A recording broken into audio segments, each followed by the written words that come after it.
Salut, c'est Total Delirium.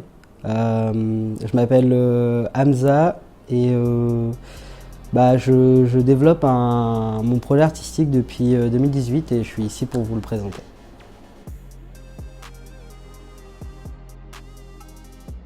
L'art pour moi ça a été un exutoire depuis très très jeune.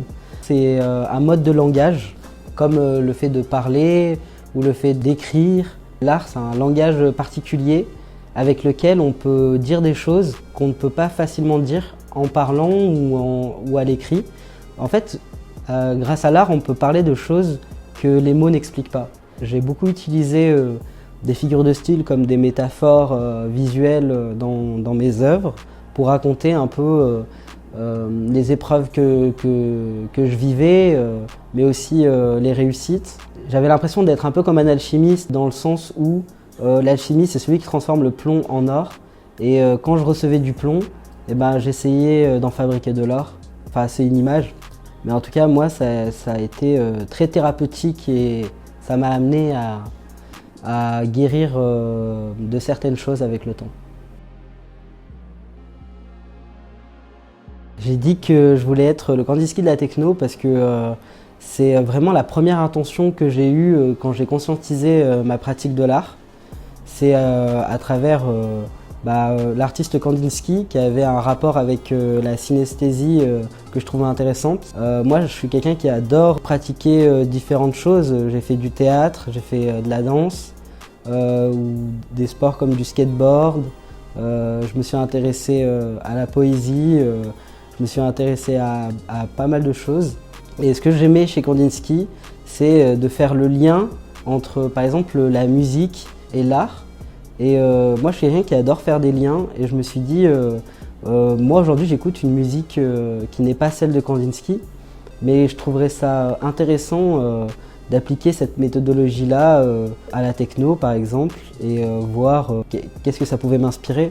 Et au final, aujourd'hui, je dessine ces motifs qui sont issus de cette inspiration-là. Je pense pas être synesthète, c'est-à-dire que quand je ferme les yeux, je vois pas quand j'entends de la musique, je vois pas des formes ni des couleurs, mais j'ai une synesthésie associative aux choses. En fait, la synesthésie associative, c'est pas forcément naturel, mais c'est quelque chose que j'arrive à fabriquer dans ma tête. Les yeux, pour moi, c'est le portail de la perception. Faudra retrouver un peu, mais j'aime beaucoup les écrits de Archil Gorski sur l'œil. Et je dessine beaucoup d'œil parce que en fait, c'est un symbole qui peut être compris dans toutes les cultures et qui a toujours ce lien très fort avec quelque chose qui est lié à la perception. Je dessine des yeux parce que pour lire mes œuvres d'art, ça passe toujours par la perception, ça passe par l'œil.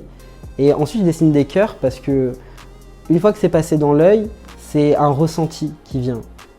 C'est pas quelque chose qui se comprend. C'est comme la danse. La danse, on ne regarde pas une danse pour la comprendre. On regarde une danse pour la ressentir.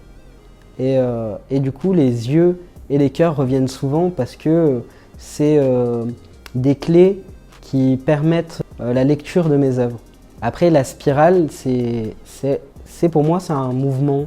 Si je peignais en cercle, on verrait un motif se répéter de manière régulière. Moi je dessine en spirale parce que c'est jamais une vraie répétition, c'est toujours quelque chose qui a l'air de se répéter mais qui évolue au fur et à mesure, quoi. Et qui n'a pas vraiment de fin. C'est pour ça que je dessine toujours. Alors, au tout début, l'essai de l'art dans la rue, c'était vraiment un amusement pur. Ensuite, avec le temps, c'est devenu aussi une manière de m'inscrire dans ma localité. C'est comme ça que j'ai rencontré des voisins. C'est comme ça que en fait, j'ai découvert un peu la vie de mon quartier. Et c'est un super bon exercice parce que ça permet d'apprendre à être spontané. Tu sais jamais ce que tu trouves.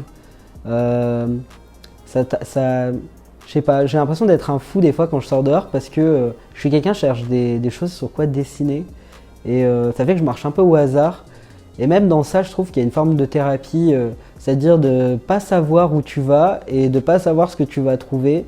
Je trouve que bah, quand tu trouves la chose, en fait, il y a tout qui prend sens et c'est un sentiment un peu inexplicable, c'est beaucoup d'excitation. J'ai l'impression que en fait, faire des choses dans la rue, c'est un grand remède contre la prison d'Instagram. Enfin, la rue, c'est un peu comme Instagram. Quand je dessine dans la rue, il y a des gens qui passent, qui mettent un commentaire. Il y a des gens qui like tout simplement comme ça, avec leur intention. Et du coup, vu que je les laisse dans la rue, il y a même des gens qui les repostent chez eux. Bah, je trouve ça m'a fait énormément de bien. Enfin, je pratique un art qui est vivant. Du coup, le partager constamment à travers des photos ou toujours à travers un intermédiaire, je trouve que ça allait pas dans le sens de ce que je faisais en tout cas. Et le fait de faire des œuvres dans la rue et de les laisser, même quand je les aime bien, ça m'a permis d'apprendre à être focalisé sur l'expérience et pas la finalité. C'est pas facile, mais je trouve que ça m'a apporté une paix qui est difficile à exprimer. De toute façon, on peut tous donner quelque chose dans la vie. Il y a des gens qui vont donner de leur écoute, il y a des gens qui vont donner de leur sagesse, il y a des gens qui vont donner de leur argent parce qu'ils ont de l'argent. Moi, j'ai beaucoup d'œuvres d'art, du coup, je donne des œuvres d'art. Et je pense que chacun, à sa manière, artiste ou pas artiste, on peut donner cette chose qu'on a en profusion chez soi. C'est important. Alors, quelle empreinte je veux laisser ça, c'est vraiment une question qui m'a terrorisé ces derniers jours. Mais je crois que la réponse, elle est super simple en vrai. Et je crois que ce que j'ai envie de laisser derrière moi, c'est un sentiment positif, un sentiment de liberté et de curiosité aussi.